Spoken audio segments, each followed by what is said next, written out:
All right. I went over, retorqued the heads again 2 more times. Had a couple of bolts that were I needed snugged up a little bit, so I might hit it one more time on Tuesday. I'm on duty tomorrow, so I got to go. Tuesday is gonna be a busy day for me. I got to go pick up my trailer with the sponsorship lettering got put on it, so I got to go pick it up. And I have carpets in the morning to clean, and then I have a doctor's appointment in the afternoon. Tuesday is going to be a busy day, so I might not get back to it. Looks like I'm going to have the transmission by, I think, Friday, so next weekend is going to be thrashing, put this thing back in, get everything bolted in, and then it'll give me a week to get everything running to get out by Friday the 17th and do some testing. If Friday the 17th doesn't work, I think I'm going to wing it. I have a brake pass, or actually a rainout pass, from back in May when this thing broke down.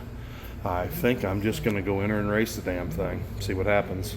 I would rather throw away basically, I'm not going to call it a free race because I did pay for it, but it would be free that day, that weekend, and get in there and see what this thing's got.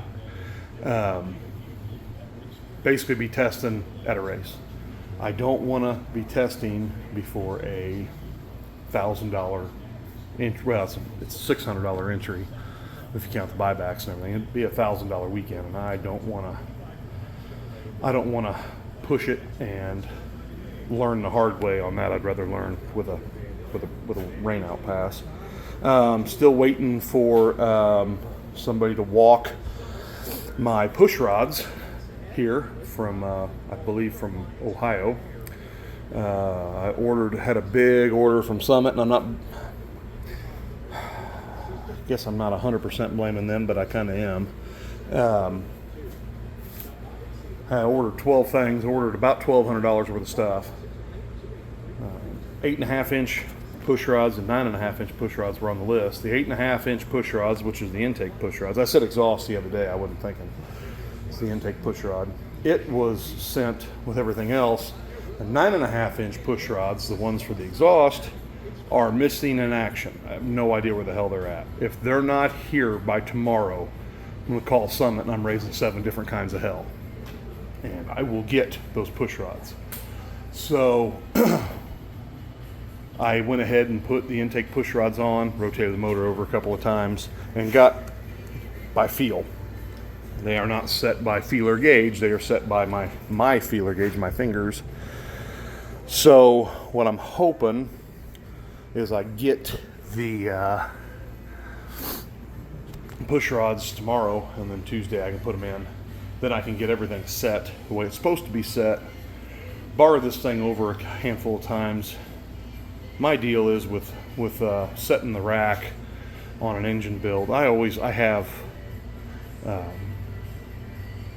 14 of them that are perfect. They don't have to be touched. I have one that's too tight and I have one that's too loose every freaking time.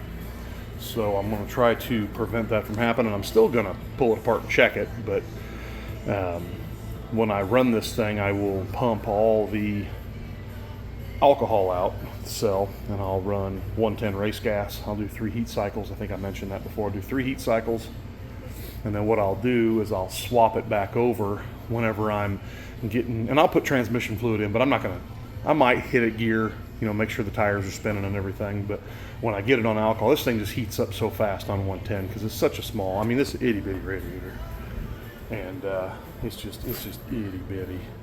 Hell, it's not much bigger than the transmission cooler. So what I'll do probably 2 heat cycles on alcohol. And when I'm on alcohol, I will get it in gear. I'll run it through all the gears, check, double check, triple check transmission fluid, then check it when I get it on the ground, stuff like that. But there's just so much going on when this thing's on 110 gas. This thing heats up like that.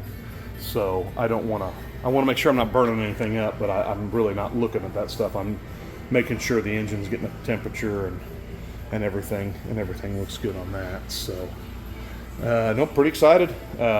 It's looking like an engine again. it's still a tall order to get this thing done by the 24th, 25th, 26th race. I mean, it's not really a tall order to have it done by then, have it done and ready to go. I mean, this is the kind of stuff I do over the whole winter, not in a 2-week time period.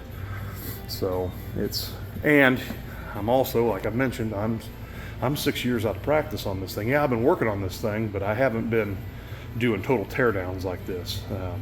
Luckily, I do have the car set up to easily be taken apart. Like I said in previous videos, and I might even show a video of taking this apart. All that stays. Headlights, grill, radiator, and all of that comes off with the core support. And we just set it over here in the corner. And that engine just literally goes straight in. About where it's sitting right now, maybe just a little bit higher than what it's sitting right now, straight in. Really, because this thing used to be a pain in the ass to pull an engine transmission on. And I'm hoping, because if I needed the transmission out or I needed the engine out, I was pulling both. It's been like that for 15 years.